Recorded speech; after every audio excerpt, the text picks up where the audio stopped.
नमस्कार दोस्तों, कैसे आप लोग। उम्मीद करता हूँ सभी अच्छे होंगे और दोस्तों आपकी दुआ से मैं भी अच्छा हूँ। दोस्तों मैं हूँ प्रहलाद और आप देख रहे हैं आपका अपना YouTube channel technical science experiment. दोस्तों आज हम बात करेंगे इलेक्ट्रिकल गीजर की वायरिंग की। तो इलेक्ट्रिकल गीजर की वायरिंग किस तरीके से की जाती है, इसी का आज हमारा टॉपिक रहेगा। दोस्तों काफ़ी आसान है इसे समझना। तो दोस्तों इसे समझने के लिए लास्ट के अंत तक इस वीडियो के साथ बने रहे, तभी आपको समझ में आएगा इलेक्ट्रिकल गीजर की वायरिंग है किस तरीके से की जाती है। दोस्तों इलेक्ट्रिकल गीजर की वायरिंग है सभी सेम होती है। कोई भी इलेक्ट्रिकल गीजर हो उसकी वायरिंग सभी सेम होती है। बस फर्क इतना होता है कि किसी में थर्मोस्टेट एक होता है और किसी में दो होता है। तो दोस्तों इसी की हम बात करेंगे इलेक्ट्रिकल गीजर के बारे में। दोस्तों मैं आपको एक ड्राइंग के माध्यम से समझाऊंगा इलेक्ट्रिकल गीजर होता है उसकी वायरिंग किस तरीके से की जाती है। तो दोस्तों शुरू करते हैं। अब दोस्तों मैंने इलेक्ट्रिकल गीजर की वायरिंग का है ये मैंने वीडियो बना दिया है, इसके अंदर मैं आपको कुछ समझाता हूँ। तो दोस्तों इस तरीके से मैंने बनाया है, ये है एलिमेंट है और उसके अलावा ये है थर्मोस्टेट और इसके अलावा ये भी थर्मोस्टेट है। तो दोस्तों अब इसके अलावा वो जो वायरिंग रहती है वो किस तरीके से की जाती है। तो दोस्तों पहले नंबर पे आता है अर्थिंग, उसके बाद आता है फेस, उसके बाद आता है न्यूट्रल। तो दोस्तों न्यूट्रल, फेस और अर्थिंग इसी की ही कलाकारी रहती है और उसके अलावा यहाँ पे एलईडी बल्ब होता है। तो दोस्तों इसी तरीके से हमें समझना है इलेक्ट्रिकल गीजर की जो वायरिंग है किस तरीके से की जाती है। तो दोस्तों कभी कभी इलेक्ट्रिकल गीजर की वायरिंग शॉर्ट हो जाती है तो हमें काफ़ी प्रॉब्लम आती है किस तरीके से वायरिंग करते हैं। तो दोस्तों ये वीडियो आपने देख लिया तो आपको इलेक्ट्रिकल गीजर की वायरिंग करने में आपको कभी प्रॉब्लम नहीं आने वाली है। तो दोस्तों शुरू करते हैं फटाफट आपका समय नहीं लेते हुए। तो दोस्तों सबसे पहले लेते हैं अर्थिंग का। तो दोस्तों जैसे ही ये अर्थिंग स्टार्ट होता है यहाँ से अर्थिंग होता है, ये गीजर की बॉडी है तो ये गीजर की बॉडी पर अटैच हो जाता है। तो अर्थिंग का काम यहीं से ख़त्म हो जाता है। तो उसके बाद आता है, सबसे पहले मैं लूँगा न्यूट्रल, फेस को मैं बाद में लूँगा क्योंकि न्यूट्रल को लूँगा। तो इसी तरीके से आपको काफ़ी आसानी से समझ में आ जाएगी। यदि मैं पहले से ही फेस लूँगा तो आपको प्रॉब्लम आएगी। तो सबसे पहले मैंने लिया अर्थिंग ये बॉडी से टच हो गया गीजर की, तो यहाँ पे अर्थिंग का काम खत्म हो गया। उसके बाद मैं लेता हूँ फेस।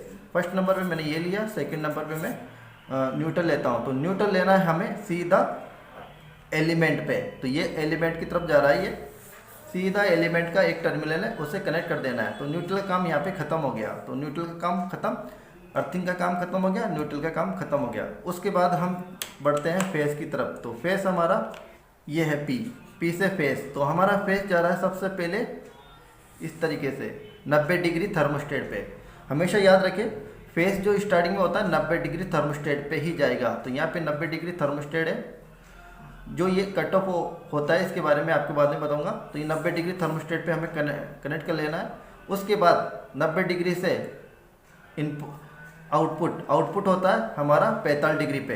तो सबसे पहले हमें कनेक्ट कर लेना फेस 90 डिग्री पे, उसके बाद आउटपुट ये कनेक्ट कर लेना सेकंड थर्मोस्टेट पे जो कि 65 डिग्री पे 45 डिग्री पे ये इसको सेट कर सकते हैं। तो इस यहाँ पे हमें थर्मोस्टेट पे कनेक्ट कर देना। तो यहाँ का आउटपुट निकलता है, सीधा कनेक्ट कर दिया जाता है एलिमेंट पे। तो यहाँ तक आपको समझ में आ गया। फेस निकलता है 90 डिग्री पे, कनेक्ट कर दिया।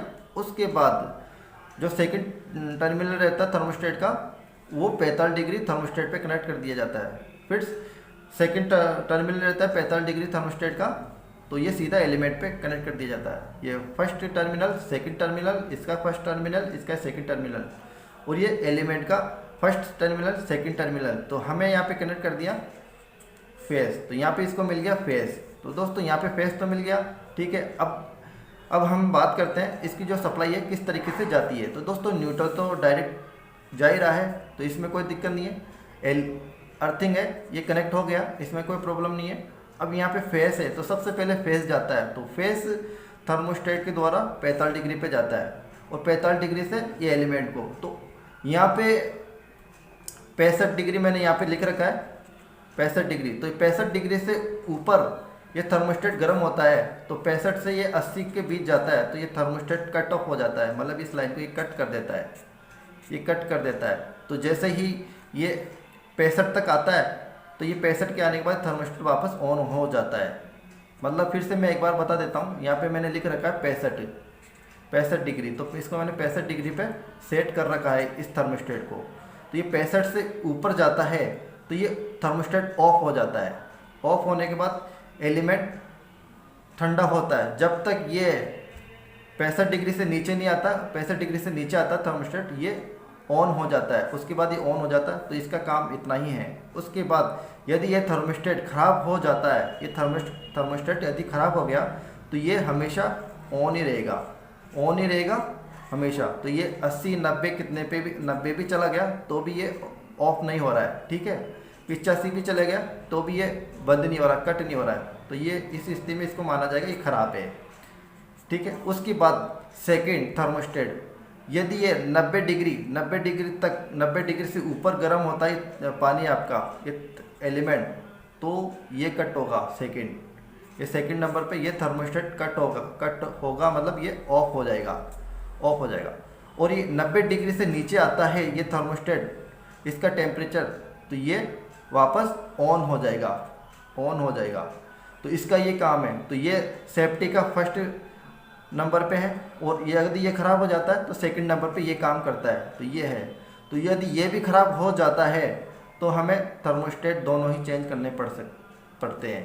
तो ये भी ख़राब हो गया, ये भी ख़राब, तो हमें थर्मोस्टेट दोनों ही चेंज करना पड़ेगा। तो दोस्तों थर्मोस्टेट की तो वर्किंग मतलब इनकी काम क्या है ये आपने समझ लिया। अब बात करते हैं एलईडी की। तो एलईडी का कनेक्शन सबसे पहले क्या करना है, ग्रीन लाइट का। तो हमने ले लिया ग्रीन लाइट, तो ग्रीन लाइट का कनेक्शन करना है इस पे एलिमेंट का फर्स्ट टर्मिनल ले लिया और सेकंड टर्मिनल ले लिया, first terminal second terminal LED को कनेक्ट कर देना है। तो ये एलईडी कनेक्शन यहाँ पे हो गया है, ठीक है। तो जैसे ही सप्लाई जाएगी ये जा रही है, तो ये एलईडी हमेशा कनेक्ट रहेगी।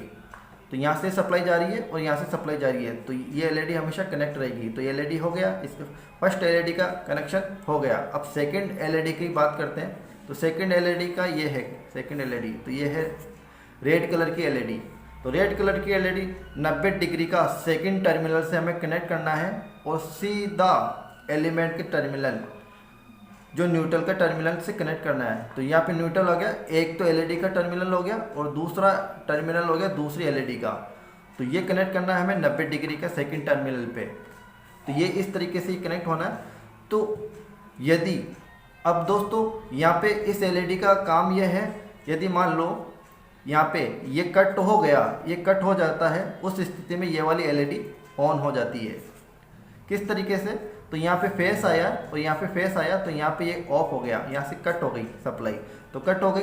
तो इसको यहाँ पे प्योर पावर मिल गई, फेस मिल गया, 240 वोल्टेज इसको मिल गया, तो यहाँ से ऑन हो गई। और इसका न्यूट्रल यहाँ से आ रहा है, तो इसका न्यूट्रल यहाँ से कनेक्ट हो रहा है। तो इस तरीके से ये चालू हो जाती है। और इस स्थिति में यदि ये एलिमेंट ख़राब हो जाता है, तो इस स्थिति में ये वाला एलिमेंट ख़राब हो जाता है, तो उस स्थिति में ये एलईडी ऑन रहेगी और ये भी ऑन रहेगी, ये भी ऑन रहेगी और ये भी ऑन रहेगी। दोस्तों एक बार फिर से मैं बता देता हूँ, यदि आपका थर्मोस्टेट ये वाला ख़राब हो गया तो उस स्थिति में रेड कलर की एलईडी चालू रहेगी। अब रेड कलर की एलईडी क्यों चालू रहेगी, क्योंकि यहाँ से फेस आ रहा है, इसको फेस मिल गया और न्यूट्रल यहाँ से डायरेक्ट आ रहा है। तो उस स्थिति में इसको यहाँ पे फेस मिल गया तो ये चालू रहेगी। और ग्रीन एलईडी क्यों बंद होगी, क्योंकि दोस्तों यहाँ से इसको फेस नहीं मिल रहा है, क्योंकि ये थर्मोस्टेट यहाँ पे या कट हो गया है ना, कट ऑफ हो गया। तो इस स्थिति में ये एलईडी बंद हो जाएगी। तो इस तरीके से ये काम करती है और ये एलईडी इस तरीके से काम करती है। तो दोस्तों उम्मीद करता हूँ आपको समझ में आया होगा। और दोस्तों एक बात मैं आपको ये बताना चाहूँगा कि ये जब थर्मोस्टेट जब भी ख़राब होता है तो हमेशा सप्लाई ऑन रहती है, और ये भी ख़राब होता है तो सप्लाई हमेशा ऑन रहती है। तो ज़्यादा डिग्री ये 90 डिग्री से ऊपर जाने पर इसको कट होना चाहिए, यदि नहीं कट होता तो ये ख़राब माना जाएगा। और ये थर्मोस्टेट 65 डिग्री से ऊपर चलता है, उसके बाद कट ऑफ नहीं होता है तो ये ख़राब माना जाएगा। तो इस स्थिति में एलईडी इस प्रकार वर्किंग करती है। तो एक बार फिर से मैं बता देता हूँ आपको। तो इस अगर ये कट हो गया, ये थर्मोस्टेट ऑफ हो गया, तो ये वाली एलईडी जलेगी और ये वाली एलईडी बंद हो जाएगी। और यदि ये भी ऑन है, ये भी ऑन है, इसमें सप्लाई जा रही है और इसमें भी सप्लाई जा रही है, तो उस स्थिति में ये भी एलईडी ऑन रहेगी और ये भी एलईडी ऑन रहेगी। तो इस तरीके से थर्मोस्टेट का काम रहता है और इस तरीके के इलेक्ट्रिकल गीजर रहता है, उसकी वायरिंग रहती है। तो दोस्तों काफ़ी आसान है इलेक्ट्रिकल गीजर की वायरिंग करना। तो दोस्तों इसका एक बार आप इसकी शॉट भी ले सकते हो, तो काफ़ी आसानी से आपको समझ में आएगा। तो दोस्तों आपने स्क्रीनशॉट ले लिया।